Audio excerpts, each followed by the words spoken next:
Alright, so I know I'm most likely going to get tomatoes thrown at me, but I'm going to give the Pirate101 community some tough love. More specifically, the PvE community when it comes to late game content. Recently, I've been seeing some people in the official Discord, on YouTube, and other servers, or in game alike, all complaining about certain classes not being as good anymore. And usually, this stems from struggling in late game content. In my opinion, there is no bad class. Now, stay with me. They all have their own strengths, and they all also have their own weaknesses. Some may be stronger or more desired than others, and some may be weaker than others. Some may be good in certain scenarios, and some may not be in set scenarios. Some are easier to play than others, and some are harder to play than others. But no class, especially in late game, is bad. Maybe some enemies start countering your main class, but there are ways to manage that, even if it's difficult. But with all these people, I've noticed a concerning identical pattern. These people who complain are typically players of two of the easiest classes, Buccaneer and Musketeer. Of course, there's other people who make different classes who have these same complaints, but it's mainly those two classes. What I've also noticed with all these people complaining is that they don't use proper strategies to win in-game fights. Some may try, but they execute them poorly. They are used to doing the same thing over and over again, hoping it works. They're just throwing stuff at the wall and hoping something sticks. Unfortunately, it's not always going to work that way. And that's when you need to change things up. Of course, I can't entirely blame some of the community. The game doesn't have proper combat tutorials, so they're just thrown out there, not knowing what to do. So, this video will be a general guide with a bit of commentary sprinkled in for people who are struggling late game overall, and for teaching how to manage late game fights, even with free companions. Now, disclaimer before I start, I, in any way, am not trying to sound cocky or condescending. Even though I have some tips for late game, I will still mess up at some point. I have multiple times, and I will continue to mess up many more times. I am nowhere near a perfect player or the best player, and I never will be. I may sound very rude, but do know that isn't my intent.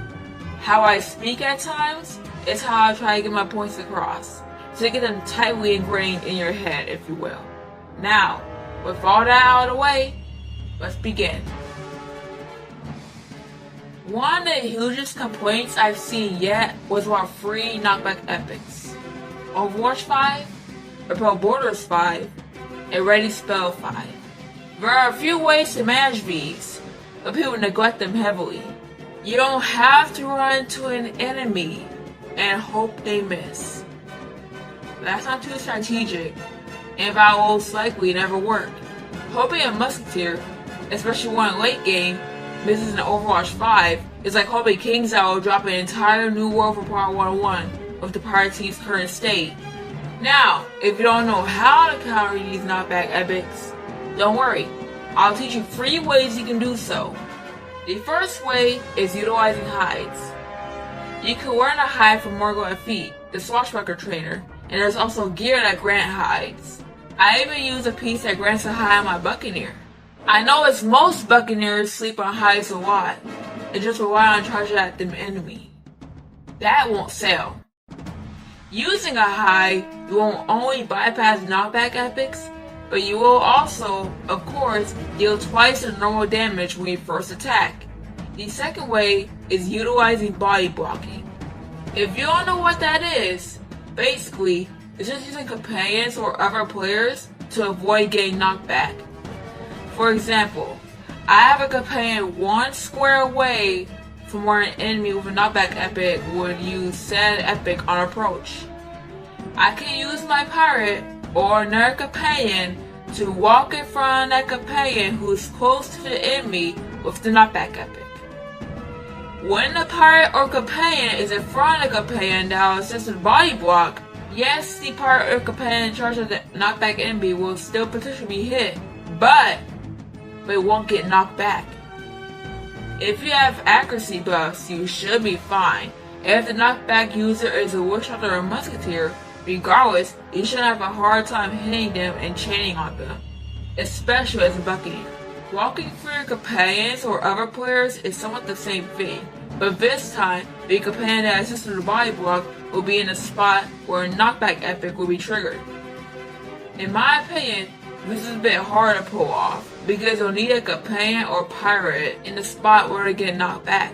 But if a knockback enemy happens to move a lot closer than they should, or if the companion or pirate runs to a knockback epic with dodges, or just so happen to be in the trigger position untouched, they will be available to basically make you immune to knockback epics for a round, assuming you go through that unit, and assuming there's no other ranged knockback units nearby. Now, onto our next point. People complaining about dying too easily. Of course, we all hate when our companions' captains die. It's not a fun thing to go through at all. Some enemies do lots of damage naturally. Some enemies can chain. Some enemies may use Assassin Strike or some other huge burst hit. However, like the knockback epic situation, there are ways to manage this. I still see people from time to time not utilizing shields at all. I know some buccaneers who don't even utilize their own shield, then they get surprised when they die. Guys, forts, absorbs, and shields exist. They're your best friends. If you don't have an item that grants Village Fortress, a good start would be to farm bosses for them. Mushu and Moribo are most popular for said forts. Sinbad's Gold Ring is still well liked for the fortress, hold the line, and extra health. Even Aqua and gear will do. Some gear from Cool Ranch even give absorbs. Remember, the level of the items you have don't matter in Pirate101. It's the powers they give you. I wouldn't overstock on fortresses. The most I'd have are 2, unless I'm on my privateer, which in that case would be 3 to 4. You can also always learn Baylor's shield from the Commodore to start off, as well as heals. I know some people don't grab heals for late game, but in my opinion, you'll definitely need them, especially with solo lane, so I'd grab and utilize those too. Now, on to my third point. We all love the goofy skeleton man named Old Scratch, right? Me too. But I've learned to not rely on him as much anymore. Of course, like I said in one of my last commentary videos, there's nothing wrong with using him. The issue starts, however, when people who over-rely on him start getting frustrated when they die due to mojo burns, or get countered by spell power debuff powers such as Octoboros. This is mostly common with musketeers, privateers, and witch doctors. Recently, the dev team has started to crack down on cheese powers and run-in and pray crap, as they should. But some of these people direct their anger towards them when it comes to mojo burn being used. Like many games, including this one, they get harder as you go. Developers look at the strengths and weaknesses of players, and may use that to develop new battles and challenges. In this case, the developers have known as many people, especially witch doctors, rely on Old Scratch a lot. So, they're cracking down on the usage of him, so that there will be consequences for over-relying on him. Of course, you can counter said consequences with heals or absorbs to negate the damage, but mojo burns hurt a lot, especially when you stack Scratch's mojo buffs. While this can be frustrating, they didn't add mojo burn to enemies to be mean. They add mojo burn and other spell power counters to enemies so the player would slowly start not relying on Scratch as much anymore.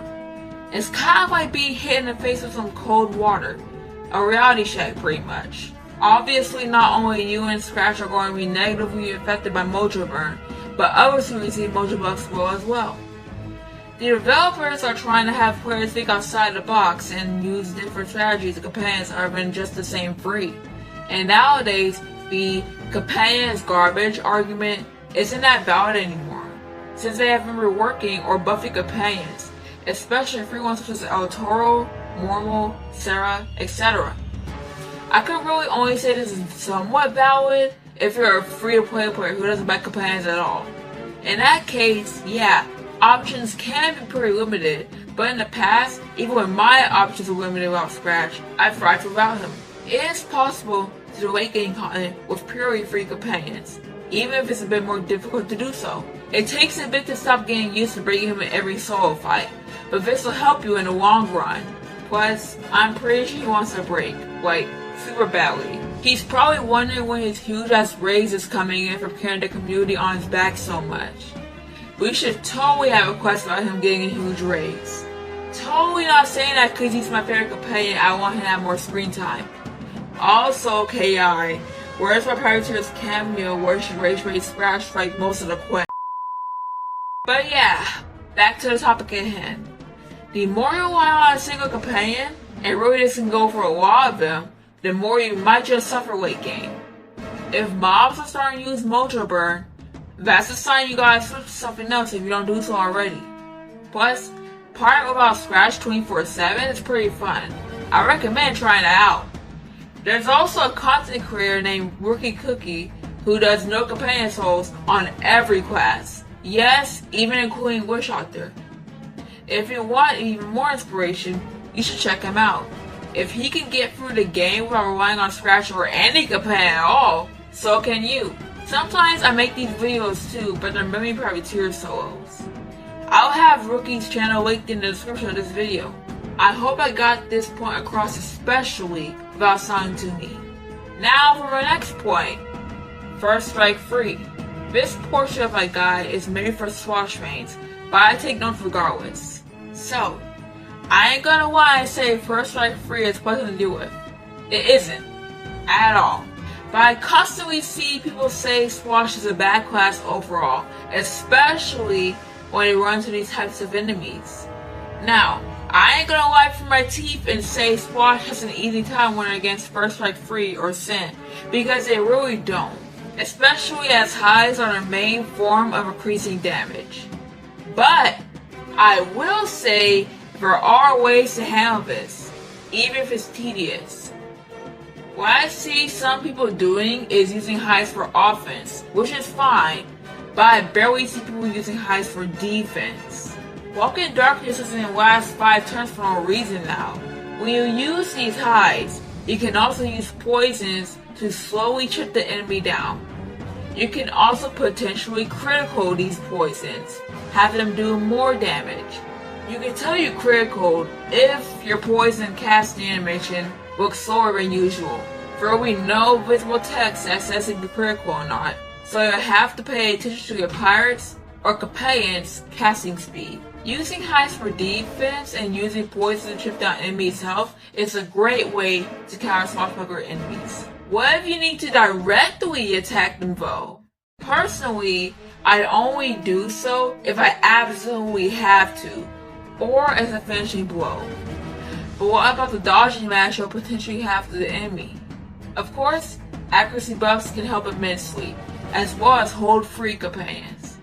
I also do see people sleeping on hold free Swash a lot, especially Pure. I've been playing Pure Swash recently, and I actually like it a lot more than Hybrid. I feel more like a Swash, can hit and dodge with repel free and hold free combined. It's beautiful. Of course, you can play however you want though. I switch between the two from time to time. I believe it is possible to get hold free on even a hybrid swashbuckler, so if you can do so without sacrificing too many important gear pieces, go for it. Now Scent, however, really is an epic that enemies shouldn't use in my opinion. Honestly, I never was a fan of it being around in the PvE scene at all, but in the case that I do run to Scent enemies, I tend to rely on shields, other buffs I have, heals, and poisons. I don't hide unless absolutely necessary. Now for another point of mine. People putting stats above everything when it comes to their pirate. Now, I get that you love your 500 accuracy or your quadrillion dodge or whatever, but let me tell you, enemies, especially at late game, couldn't give less of a damn about those stats. Assassin Strikes, guaranteed criticals. Enemies' usage of powers such as buffs, hides, bombs, charges, etc. They aren't going to let you get away with that. Maybe early game, but late game, it's an entirely different ballpark.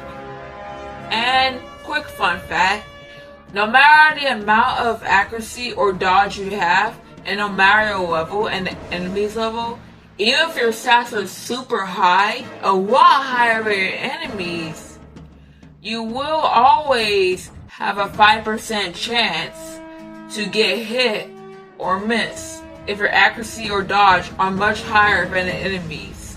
Which means no matter what, you will always have a chance to miss or get hit by any enemy, even if you blow your accuracy or dodge. This is how high level pirates even get hit by low level mobs. In late game, enemies do more damage, have more stats, more health. Boss fights may last longer for some people. You're definitely going to want some sort of protection to help you last longer. And I promise, no, not even Ratbeard alone is enough to protect you. He's a lesser version of a tanky Buccaneer captain. He doesn't last too long against some enemies nowadays. Monty might be a better tank, but really, he's all for Buccaneer enemies. But back to the topic at hand.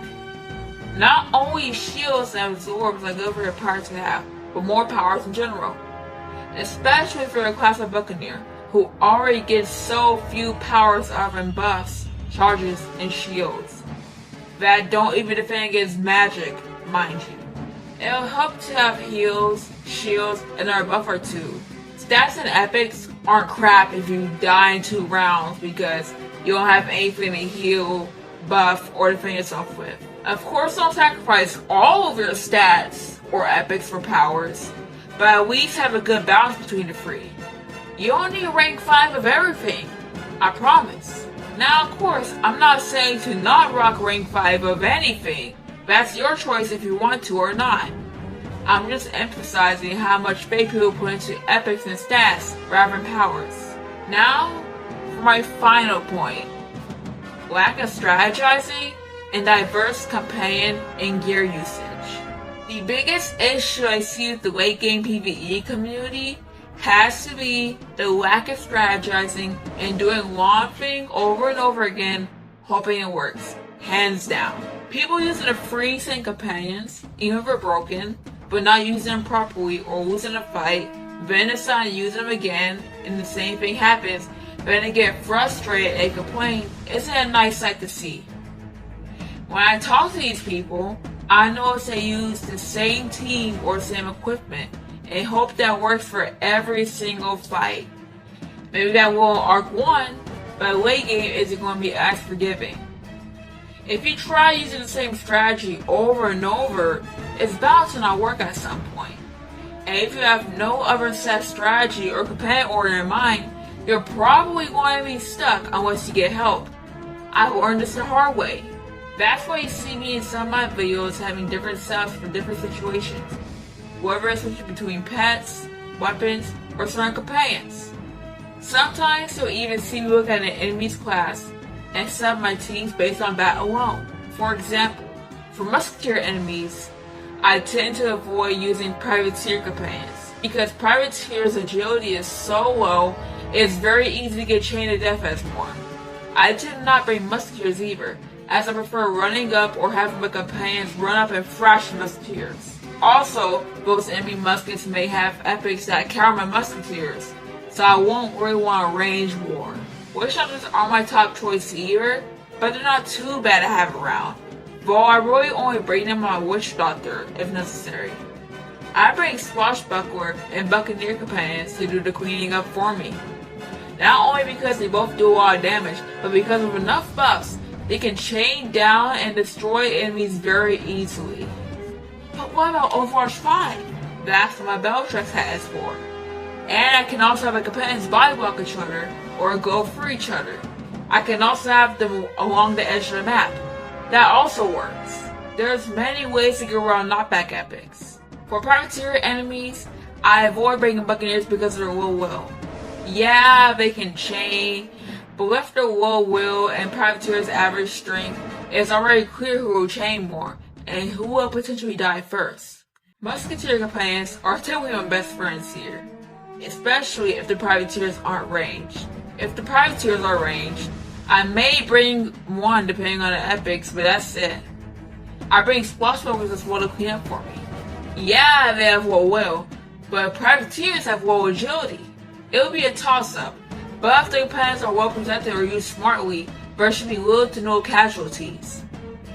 Witch Doctors are a huge maybe, just because they may not crit much due to the fact they have the same amount of will as Privateers, and those Privateers may have Witch Hunter.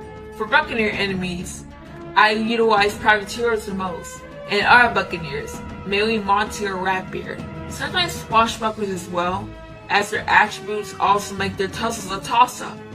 Not to mention they can dodge a lot.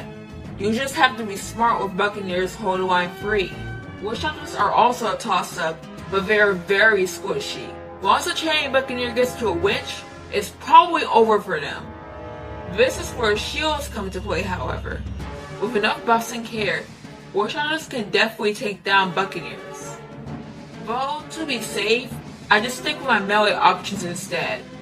Musketeers of Overwatch 5 can be helpful, but I'd personally rather not have RNG potentially screw me over and losing a pan off them missing alone. For Witch Hunter enemies, I just bring Buccaneers and Swashbucklers and call it a day. Witch Hunters in general are squishy, but in late game, that doesn't mean you can be careless. Anything can happen, and the newest Witch enemies are utilizing powers that we have to look out for. So no, I'm not just going to send my companions in, but I will do so when I believe they're ready.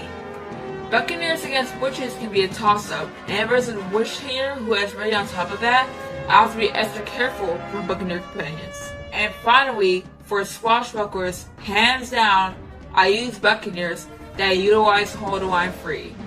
Ratbeard is especially my best friend here. Barnabas for Buccaneers can work here too.